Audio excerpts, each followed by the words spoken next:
Welcome back to the channel, everybody. So we're going to begin right here with a tweet from Ripple, and it goes as such. CBDCs will play an important role in transforming global payments and improving financial access. Ripple's VP of Central Bank Engagements, James Wallace. We are very familiar with Mr. James Wallace. Many panels he has sat on with massively powerful bankers, right? And schooled them as to the truth of CBDCs. Now, in this little video here, there's a video attached to this tweet. Mr. Wallace says that the most important aspect of CBDCs will be the bank's connection with the private companies, right? Public sector and private sector. Why did he say that? You should be happy, right? More confirmation that the banks can't do anything without us. They are not the innovators. People have to understand this. They're not the innovators. We have them right where we want them. In order for the technology to move forward, in order to have proper deployment, in order to run everything, they need the bank coin companies. And obviously, they need the bank coins.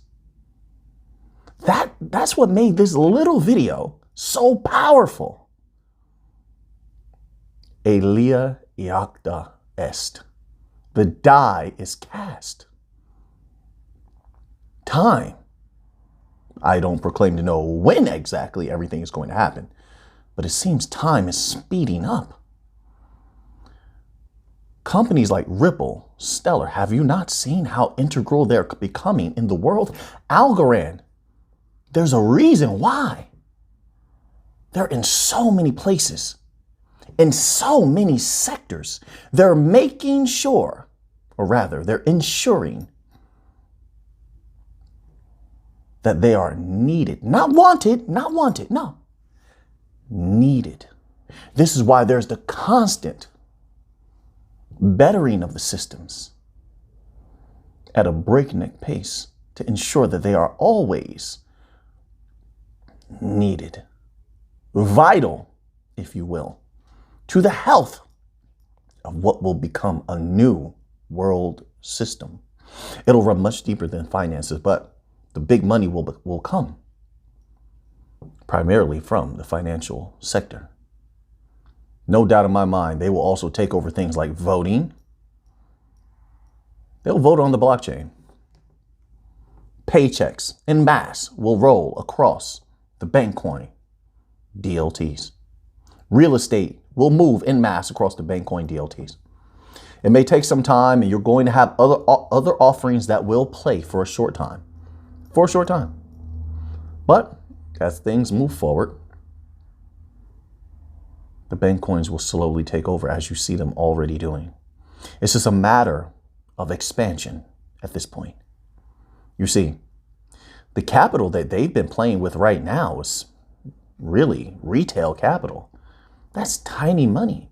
But look at the rapid expansion that we have bear witness to, even with the retail money. Can you imagine when they have big business money to play with, medium business money to play with, governmental money to play with, central bank money to play with? Can you imagine the expansion at that time? And how much more they could dominate, not only with the money, but because they have that backing. You can agree or not with those who are the backers, right? Some of them might be highly corrupt, but that doesn't negate from the vision that we have of taking all of that money from the banks. Then once it's in your hands, if that time should come, there's no guarantees, of course, not financial advice, but if that time should come, it's up to you what you do with it, of course. But going back around, this little video was powerful from Mr. James Wallace. Just a short little clip. It was about 1 minute and 3 seconds or so from Ripple. They know they have the banks in the palm of their hands. IMF, BIS, Bank of America, HSBC, DZ Bank. I mean, we can keep going on and on. Attajari Wafa, QNB, Australia National Bank. They have payroll on XRPL. My goodness. They have been partially unleashed and have been feasting on these sectors. I can't imagine what the future is going to hold. Yes, so that price definitely can go up. However, there is also a need to keep in mind that I believe there's a high possibility of certain things collapsing before or in conjunction with the rise of the bank coins in a new financial system. That is definitely a great possibility. And so one must, I won't say must, not advice, one would be wise to protect themselves at all times, right? So XRP continues to put itself in a prime position. So we have this stellar news here, and it's from stellar.org. It's SDF's policy priorities for 2023. And I want to read this little tidbit here because it's very telling. Number one, we are partnering with industry and government organizations to demonstrate how blockchain can be used for good. It says we want to make clear what blockchain is, a technology that's transforming how we think about and use money, and expanding access to fast, affordable, and transparent financial services for all. That's interesting, right? In 2022, you know why I say it's interesting? It's because, you see, when they're in front of the governments and when they're in front of the bankers, they're all about, let's partner up. Let's work together. We're going to help you. But when they speak like this, they speak about themselves in a way that seems as though they want their services to be used outright. Haven't I been saying for a long time? I think that the bank coins know in the future that the people could use them directly. They're just pretending right now. They're just going along with the flow so they don't step on the wrong toes, right? They don't offend the banks and governments who could get in the way majorly, slow things down a lot. No, they pretend to be walking lockstep with them, but they're really not. Knowing that the people will have a problem with the banks. As soon as they initiate the bail-in mechanisms and try to take the people's money, the people will look for something else. And I think Stellar knows that. So when they speak from their own tweets and blog posts, they always speak as though Stellar's going to be used outright. And that means what? That means Lumens, XLM. There's a reason they have them, folks. They're just laying low. They're laying low for now until they have regulatory clarity, of course. It says in 2022, we announced 2 exciting projects in the Stellar ecosystem that prove the value of blockchain technology to further SDF's mission. Of course, we know about that, MoneyGram Access and Stellar 8 Assist. Let's move on to number 2. Number 2, we will continue to advocate for robust regulatory frameworks because we believe clear rules will support innovators and protect consumers. SDF will continue to advocate for clearer government oversight and regulation to not only safeguard consumer interests, which is going to be, they're going to have more impact now than ever. Now that they're close with the CFTC. The CFTC, as I went over in a video, I don't know if it was a day or 2 back, one of those videos, the XLM chapter, we went over what the CFTC was doing in their last meeting, and it was potent, it was powerful. So Stellar's going to have a lot of say, and hopefully the impact is felt, because just saying is one thing. Hopefully some of what they're going to be suggesting is implemented. And if it is, it's going to be very favorable to the bank coins, utility coins. And once we have fair regulations, utility coins will take off like you have never seen before. Theoretically speaking, this is not financial advice. I am not a financial advisor. I have to say that, right? Number 3, we're pushing for bipartisan stablecoin legislation. Right? Because stable coins should live up to their name and be just that, stable. Well, they're not going to be very stable if the US dollar doesn't remain stable. Isn't that right? So then what do you do then? Right? Then I think XLM will come into play. Lumens will come into play. You and I both know. Come on now, Stellar, you know what's going on with the BRICS nations. You're well informed. If Saudi Arabia decides to go over to the BRICS nations, that's the end of the dollar. So what would a stable coin be? There would be no dollar stable coin because there will be, you would have to call it a pegged stable coin. It would be pegged to the dollar, which would experience mind-blowing volatility. There would be no more petrodollar if Saudi Arabia says, hey, we're going to accept other things for oil. And they have been thinking about joining the BRICS nations. But you and I both know that. I think you know that. What would it do to the price of XLM if people had to start using XLM instead of USDC outright? Interesting. Interesting times we live in, is it not, Stellar? Number 4, we are open. We are on an education campaign about the value of open networks and the need for common standards. Yes, but where that money is going to flow, and I think where you're really going to find your crux is, if you're going to be working with banks, is private offerings. You and I both know that. So open blockchain networks, also known as public or open or trustless networks like Stellar, are at the heart of today's technology revolution, but Stellar has so many companies building on it. So you don't have to have the private offering outright yourself. Of course not. No, Velo could do it. EveryNet could do it. LightNet could do it. IBM could do it. So many different offerings. Stronghold, Stronghold, right? I mean, so yeah, so I understand why you're going to speak this way. Everything is looking really good.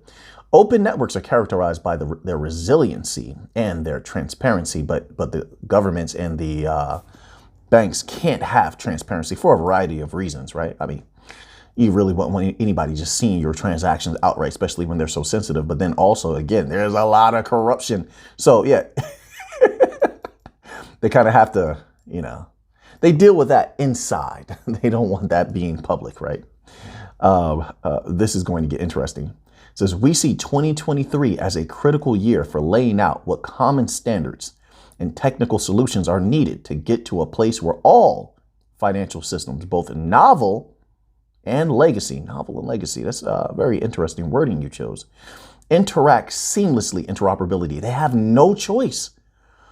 The projects that they have now for these CBDCs are terrible. I can't even believe that they're actually putting some of these projects forward. Now, it's just my humble opinion. This is why you have some of these CBDC offerings reaching out to R3. They're reaching out to Ripple, right? They're reaching out to Quant now, right? I mean, en masse. There's a reason for that. Their interoperability is oh my word. And this is why you have so many new projects getting rolled out also, because they're testing interoperability, trying to figure out how can we do it. You can't, because you haven't taken the last 5, 6, 7, 8, 9 years, whatever it's been, to set up corridors, to set up nodes in different places, to build relationships where you have none. You haven't done that, which is why they need the bank coins. This is very good for XLM. This is very good for XRP, Algorand, and why I personally believe they're going to dominate.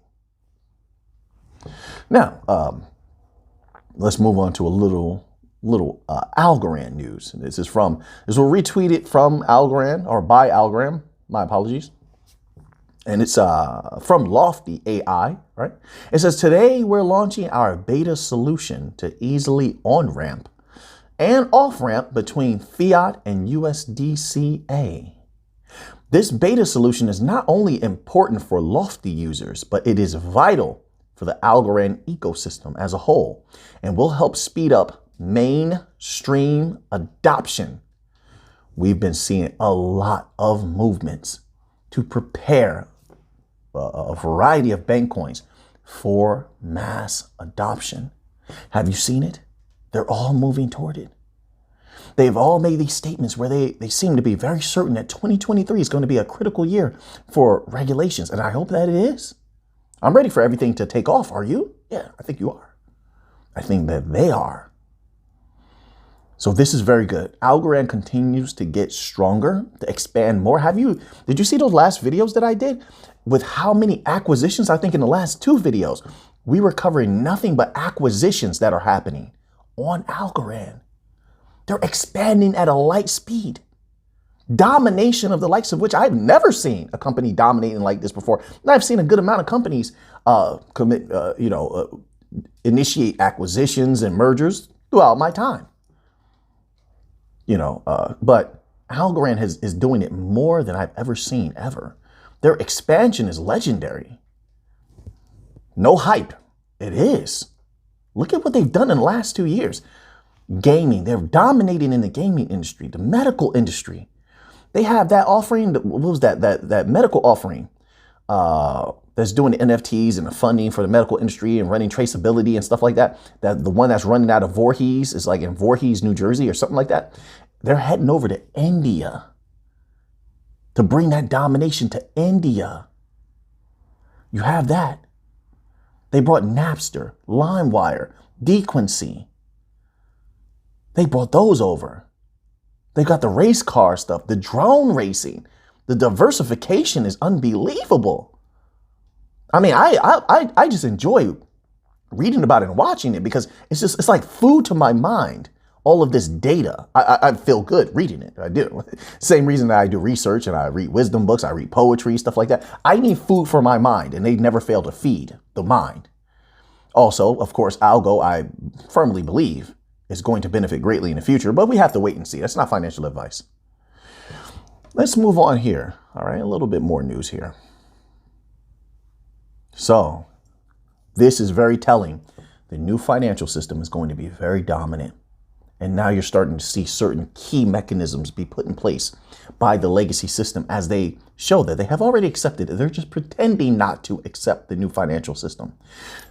This article is from Cointelegraph.com, and it goes as such. Crypto and blockchain education becomes a priority at top universities. As crypto adoption rises, more universities are offering crypto courses. Let's scroll down here. In a world where cryptocurrencies and blockchain technology make direct peer-to-peer transactions possible, that's going to be major in the future. The people will not trust the banks. All it takes is one catastrophe, one bank to initiate a bail-in. Everyone's going to start looking at that small print. Does my bank do bail-ins? Yes, they do. Yes, they do. Yes, they will snatch your money as well. Then the people are going to pull that money out of the banks, and they're going to scratch their heads and say, wait a minute, how can we move our money around? It's not going to be prepaid cards, everyone, because the non-banking financial institutions are too deep into the legacy system and they will not have that, right? It will have to be crypto. It will have to be the bank coins. They can have an account like a bank account, a number. They can transfer to different places, pay bills. My humble opinion. It says, peer-to-peer transactions possible and transcend traditional financial norms. More people want to learn about them to keep up with the times. They want to learn about them to prepare because they see what's coming in the world. The changing of an age. And it will have its problems. Some of them might be severe. And the people want to know how to survive it. They need alternatives. They're taking precautionary measures. Universities worldwide are beginning to offer cryptocurrency related courses to cater to this new paradigm. Yes, thank you to Algorand, thank you to Stellar and Ripple, those who have been in the universities for quite some time teaching. We talked about this last year. I thought it was a great thing. That way the people can utilize the systems and benefit from them, not only from holding the crypto, but for building on the blockchains. Building on the distributed ledger technologies. Take advantage of it now while you can. Before the legacy system gets in deep, they're going to destroy everything. And by destroy, I mean they're going to drive prices up. They're going to have their own offerings. Who knows what happens? When they get involved, everything gets worse. And it doesn't get easier for the regular person to get involved once they are involved. Right now, the opportunity is there. But hey, people can do what they want. It says, due to rising demand, many of the world's top universities offer crypto-related courses. There's been a lot of hype regarding cryptocurrencies. Not hype. No, not hype at all. Not when it comes to the bank coins, not when it comes to utility coins. There's been almost no hype at all. None. Zero. They barely write articles on utility coins. Yeah, maybe you could say a lot of hype around meme coins. Let's be very specific. Don't say cryptocurrencies as an overarching term. Let's be surgical here. All right.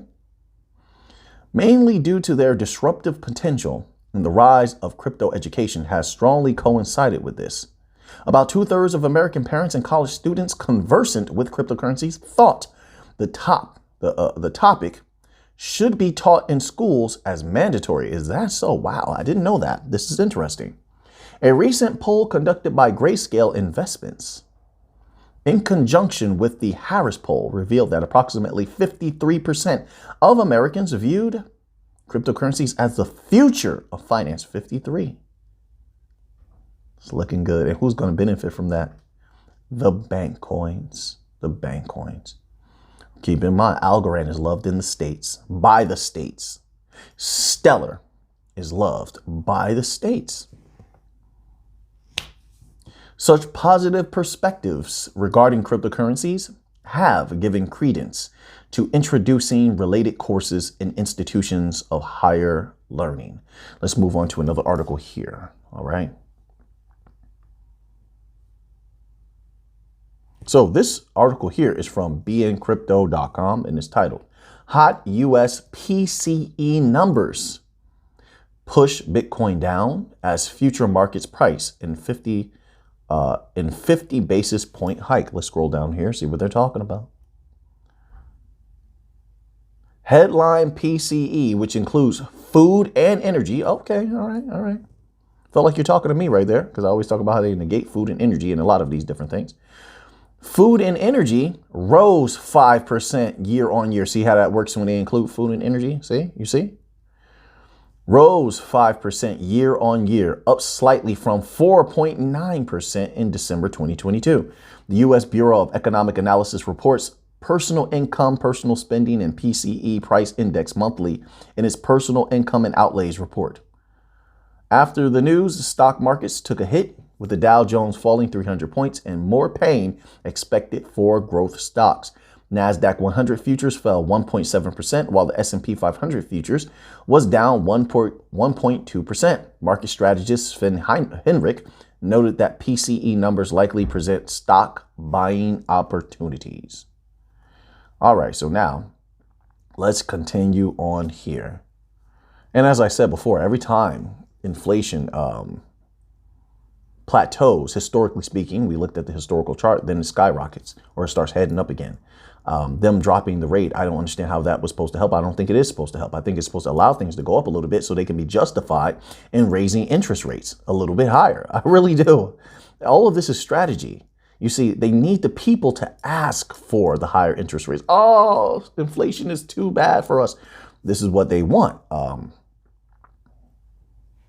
So that way they're not blamed later for whatever is to come. So now we're going to end off with this article here from coinedition.com. And it's titled, Bears Dominate Quant QNT Market Despite Indicators Forecast. And it goes as such. Quant QNT market bearishness has increased in the previous 24 hours, with prices ranging between $132 and $137. As a byproduct of the bearishness, market participants have grown more cautious in their judgments. If that's so, when it comes to QNT, you're talking about day traders and swing traders. Clearly, long-term investors understand where Quant is going to go. $132 is nothing.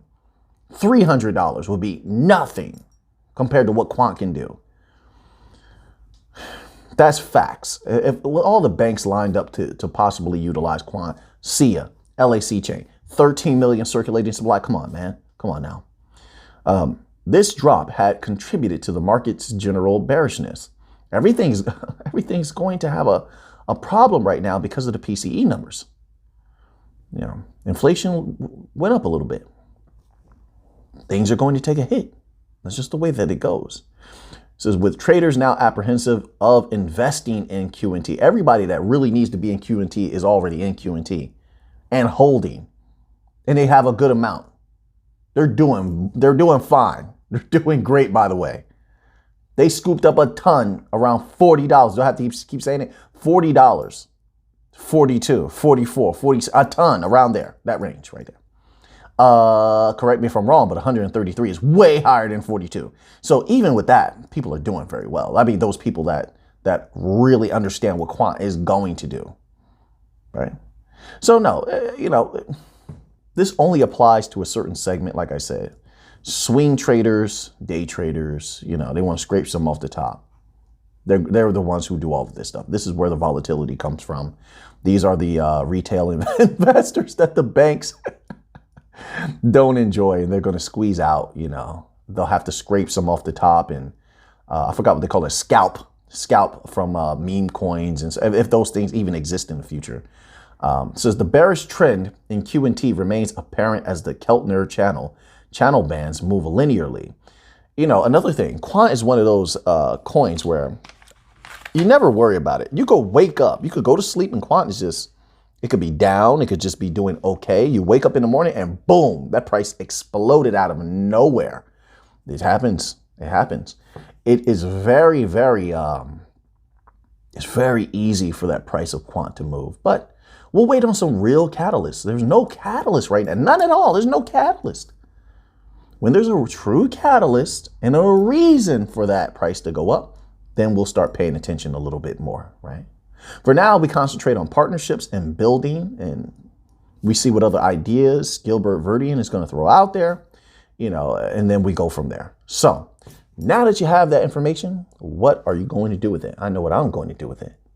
So until next time, let's get to the money.